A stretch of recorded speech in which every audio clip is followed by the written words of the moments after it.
the Great Depression.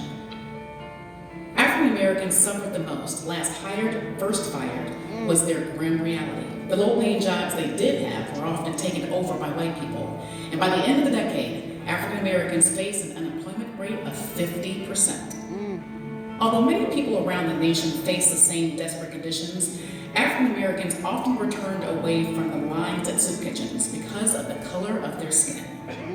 But even the Great Depression couldn't keep African Americans down. During the 1930s, Harvard graduate Carter G. Woodson promoted his Negro History Week, which eventually led to Black History Month in the 1970s. President Roosevelt appointed Mary McLeod Bethune as the Director of Negro Affairs. First Lady Eleanor Roosevelt campaigned for racial equality. Many African Americans changed their allegiance from the Republican Party, casting their votes for Democratic candidates who advocated for civil rights policies. The National Negro Congress was founded.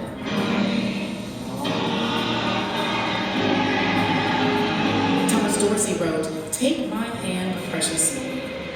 William Hasty was appointed the nation's first Black federal judge. Jesse Owens won 4 gold Olympic medals. Crystal Burt Fawcett became the first African American female state legislator.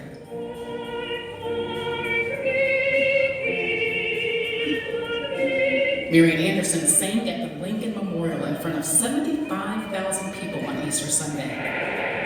Katherine Dunham, pioneer in the field of dance anthropology, founded the acclaimed Negro Dance Group, and many other Black people started engaging in activism and protest of unjust treatment. Meanwhile, Black churches rose up to provide help to those in need, shelter, food, and education.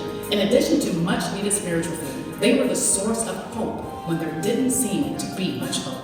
Eastern Star Church was one of those churches, and although still a fairly new church, the congregation gladly embraced their mission as Christians to give to those in need. With their new pastor, Reverend John T. Whedon, leading them in worship, they held services several times a day, often for 2 to 3 hours at a time. For that reason, services would run well into the night. According to Mary Woods Barnett, a member who kept meticulous records, one church tradition was to sing, "Jesus Keep Me Near the Cross" Yes, at the beginning Lord. of meetings. It was a comforting reminder of what was truly important in their lives. For these and many other reasons, I love my church. Don't you love your church? Amen.